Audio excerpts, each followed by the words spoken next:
Papel prensa. Mañeto quiere obstruir a la justicia.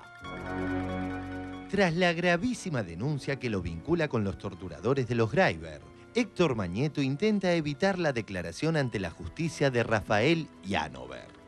Antes de llegar a este punto, recapitulemos los hechos de los últimos días, ignorados obviamente por la corporación mediática.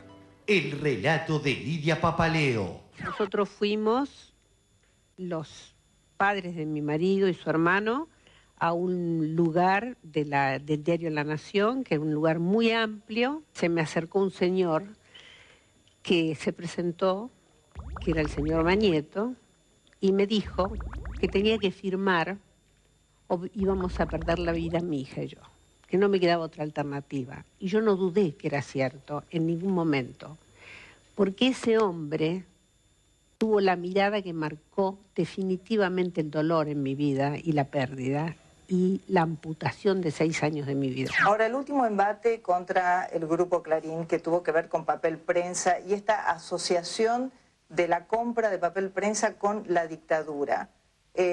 ¿Por qué creen que a esta altura de la circunstancia la presidenta y su gobierno sacan y hacen esta denuncia a la sociedad? Me parece que están reinventando una historia para justificar un objetivo político. Hay que estar del lado de la verdad. Nosotros no estamos defendiendo a Clarín, estamos del lado de la verdad. No hubo delito de lesa humanidad, no hubo presión de las empresas. Esta es la verdad. Fue con el señor de Clarín a quien me dijo que debía firmar para que no corriera peligro mi vida y la de mi hija. No hubo presión de las empresas. Esta es la verdad. Están reinventando una historia para justificar un objetivo político. Y el último premio de esta semana, que es todo premio. La mentirita, la verdad parcial o la... A ver. Viene con música, a ver. Pinocchio de la semana, Osvaldo Papaleo. Ahí está el nombre. Sí, señor, Osvaldo Papaleo. Fue secretario de prensa de la presidenta Isabel Martínez de Perón. Sí, sí. Estaba con López Rega también, sí. Nos enteramos el rol clave que tuvo Papaleo en la estructura de medios de comunicación que armó López Rega en la época de la AAA. El tema acá no es Papaleo. El tema es lo que le pasó a Lidia Papaleo. No es Osvaldo Papaleo, el tema es lo que le pasó a Lidia Papaleo. No pasaron el testimonio de Lidia. Yo me preguntaba si son libres de pasarlo. Si se puede pasar ese documento en TN, supongo que no son libres de hacerlo, pero eso no los dispensa de tomar meandros del tema y disparar para otro lado, porque se están escapando por la tangente. Bueno. Las vinculaciones de Mañeto con los torturadores de los Greiber. Estos documentos demuestran claramente que el señor Gallino, que era inquisidor de la dictadura, se reunía con Mañeto, con Mitre y con Peralta Ramos. ¿Qué van a decir al respecto? Eso demuestra la alianza entre las 3 armas y los 3 diarios para construir el discurso de la dictadura, para generar el discurso de sentido y de verdad que ha dominado a la Argentina hasta muy poco tiempo. Mañeto ahora quiere obstruir a la justicia. Tiempo argentino. Papel prensa. Mañeto quiere obstruir la justicia. Se presentó ante el juez que investiga delitos de lesa humanidad. Busca impedir la declaración de Llanover, testigo clave y víctima del circuito Camps. Le ordenó al magistrado que suspenda la búsqueda de pruebas si no está de acuerdo con su planteo y pretende participar de la recolección de evidencia que podría manipular. En los documentos que produce Gallino, que es el militar, porque esto es maravillosamente tétrico, digo, la burocracia criminal dejaba todo por asentado. ¿Por qué? Porque todos los militares tienen un superior. Entonces hay que asentar las cosas que dicen. Esto estaba perdido en una oficina pública y estuvo extraviado durante más de 30 años. Y ahí dice los directores de los diarios. ¿Qué hicimos nosotros? Algo muy básico. Ir al boletín oficial y fijarse quién era el director del diario, el directorio de esos diarios, mejor dicho, en ese momento. Eso es lo que publica Tiempo. Ahora, esto tiene una repercusión concreta, ya. Me acabo de enterar, ha salido un cable de DIN, del Grupo Clarín, anunciando que Mañeto y Mitre se presentaron hoy a la mañana en el Juzgado Federal 3 de La Plata, del doctor Arnaldo Corazza. Ese juzgado es el que está investigando los delitos del circuito Camps, delitos de lesa humanidad. Esto quiere decir en cierta medida que el señor Mañeto y el señor Mitre se autoimputan de algo para presentarse en una causa.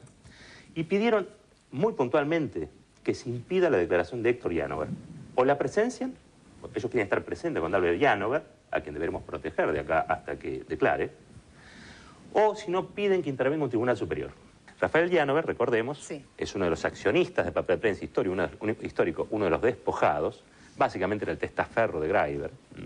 Una de las razones por la cual el traspaso accionario fue ilegal, porque un testaferro no puede vender cuando el otro está muerto, digo, no era el dueño real de las acciones. Pero al margen de eso, sí, no quieren que declare Janover, ¿no? Esta suerte de paraestado, que es el Grupo Clarín, paraestado, le pide a la justicia que si no hay un fallo a conveniencia y gusto de ellos, que intervenga otro tribunal. Yo diría que por un lado esto es en modo repercusión, digamos, a lo que publicamos nosotros, y no deja de ser una buena noticia. Pese a todo, no deja de ser una buena noticia. Que estos dos señores se presenten a la justicia es una victoria del periodismo. Recién Roberto me permitió leer el cable que acababa de llegar de DIN, y lo que dice ahí es que tanto Mañeto como Mitre presentaron documentación de pagos por Papel Prensa. Es raro que los hayan presentado en el juzgado y que, teniendo todos los medios que tienen a su disposición para limpiar su imagen, hasta ahora no hayan publicado nada. De hecho, acá hay un detalle. Cuando fue a declarar Lidia Papaleo, que dijo que ella no había estado en libertad real, digamos, para tomar decisiones cuando le hacen firmar la transferencia de acciones, había un abogado, el abogado de Mañeto, que pateaba la puerta queriendo entrar. Hay un antecedente. A Janover, un periodista de Clarín, pide una entrevista. Janover le dice, mira, no te voy a dar una entrevista, pero venite, que si querés charlamos. Se aparece este periodista con Aranda, el socio de Mañeto, a quien este periodista presenta como colega, y le empiezan a sacar información a Janover. ¿Está? Esto demuestra el grado de preocupación y el grado de interés simultáneo que hay entre negocios disimulados como periodismo. Yo no lo voy a mencionar, digamos, eso está, se puede ir a corroborar, porque lo presentaron como nota, como reportaje. Janover todavía el día de hoy se agarra la cabeza, no quería atender a ningún periodista más en su vida. De todos modos, yo quiero destacar ahí una cosa. En el cable de la agencia DIN dicen que van a accionar contra todos los que denunciaron, ¿sí?, que ellos estaban involucrados en ciertas cosas, etcétera, etcétera. Con lo cual, si la consecuencia de publicar lo que Tiempo Argentino publicó el domingo es una carta documento, que vengan todas las cartas documento que quieran, porque Tiempo Argentino no se baja de esto. Estuvimos 27 años de democracia esperando para hacer este tipo de notas y este tipo de investigaciones. ¿Para qué? Porque todos sabemos que la dictadura no solo fue militar, acá una dictadura civil, y es hora de que esta gente ponga las barbas en remojo y se someta a la justicia. Mañeto pidió algo muy curioso, y Marta Mitre también, estar presentes en la declaración de Rafael Janover. Y bueno, evidentemente las personas que han estado, que están involucradas, están preocupadas. Esto lo demuestra que hayan ido a presentarse, a que pretendan que marcarle la agenda al juez, decirle al juez lo que él tiene que hacer, pareciera poco común. O por lo menos de la gente común pareciera que no tiene esos derechos. Para cerrar, una reiterativa pregunta del día. ¿Hasta cuándo Ruiz Guiñazú, Castro, Tenenbaum, Eliayev y compañía seguirán ocultando estos escalofriantes hechos?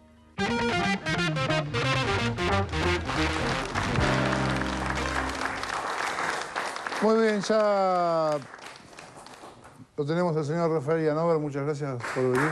Gracias a ustedes. Tengo entendido que usted está citado para mañana a las 11 de la mañana para prestar declaración en la Fiscalía del fiscal Molina. Sí, efectivamente, pero yo solicité una prórroga porque mañana precisamente tengo que hacerme unos estudios en el Hospital Italiano por una reciente operación. Y no quería perder el turno porque si no, ese turno tendría que ser pasado, quién sabe, muy adelante y por consiguiente quería llevarle los resultados al cirujano que me operó. Me preguntaba si lo que usted diga acá lo puede repetir en la Fiscalía o si tiene algún tipo de... No tengo ningún inconveniente. ¿De inconveniente? No. ¿Usted diría que no hubo presión para vender la empresa, como asegura no, de ninguna mucha manera. gente en este momento? En lo que a mí respecta, realmente hubo una gran presión. Lo que pasa es que, muy inteligentemente, nos tenían en habitaciones separadas el día de que se firmó el convenio de venta, por un lado a Lidia Papaleo, por el otro lado a Isidoro Graiber y la señora, y por el otro lado a mí.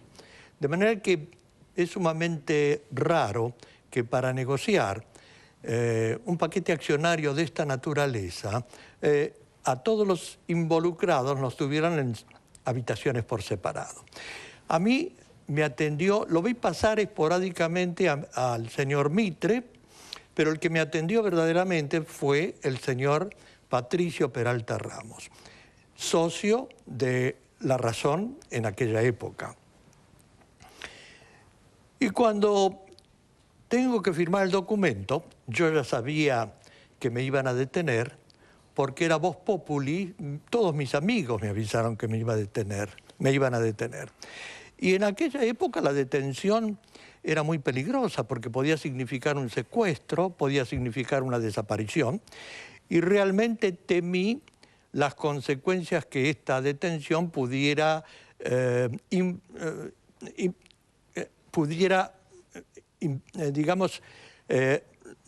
afectar a mi familia y a mí. Por consiguiente, cuando hablé con el señor Patricio Peralta Ramos, le dije una sola cosa: mire, yo voy a firmar este convenio si usted me garantiza de alguna manera que a mí no me va a pasar nada. Y el señor Patricio Peralta Ramos me dijo: le doy mi palabra de que a usted no le va a pasar nada. Porque, digamos, yo no tuve ninguna oportunidad de leer el documento, desconozco totalmente el precio que habían fijado por las acciones que figuraban a mi nombre, inclusive desconocía las condiciones de venta.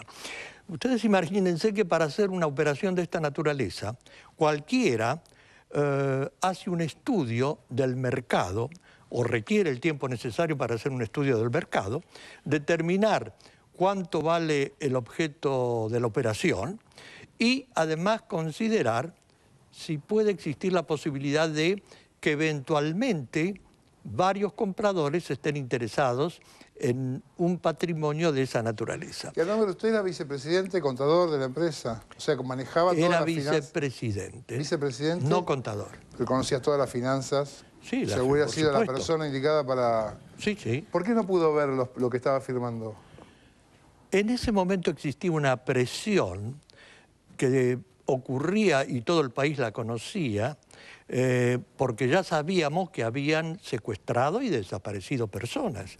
Y la verdad es que tenía mucho miedo, no lo voy a negar. Esa escena, señor Llanover, que usted relata, en la que fueron separados, que ya la misma separación de los socios implica una situación violenta y forzosa, porque no veo por qué van a estar separados cada uno con un interlocutor distinto, pero fue en el diario La Nación.